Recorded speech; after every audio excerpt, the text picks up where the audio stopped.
Air কন্ডিশনের কুকুর।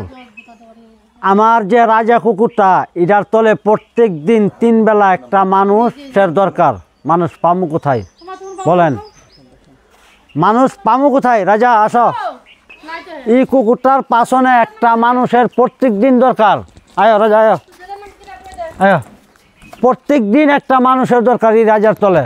এরপর ওর 3 বেলা খানা, এয়ার কন্ডিশন খানার দরকার। এক্ষণ ওরে সাবান দিয়ে গোসল করাইবার দরকার। এক্ষণ ওরে পাংখার তলে রাখার দরকার।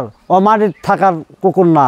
কি করুম, গরিব মানুষ, অর্থর অভাবে, টাকার অভাবে সরাইলের ঐতিহ্য ধৈরা রাখছি। খুব কষ্ট হইতে আছে, দুঃখের বিষয়।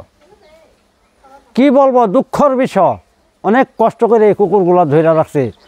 আমার বড় বাবার ঐতিহ্য ধৈরা রাখছি, দাদার ঐতিহ্য ধরে রাখছি, বাপ ছাটার ঐতিহ্য ধৈরা রাখছি। অনেক কষ্ট এই কুকুরটি নিয়ে চলাফেরা করতে। এই কুকুরটা আমার ভাইয়ের, ভাত যেখানে খাই এখানে ঘুমা, এই ঘরে থাকে আমার এই কুকুরটা। আমার কুকুর ভাতের অভাবে আমি এক সময় মন ভালো থাকতে পাক করি, এক সময় পাক করি নাই, দুঃখের বিষয়। এয়ার কন্ডিশনের কুকুরটি ছাইরা আমি দিগত ঢাকায় যাই নাই। বউ বাচ্চা দিগত 4 বছর ধরে ঢাকা, আমি ঢাকা যাই না এই কুকুরের ব্যাপারে।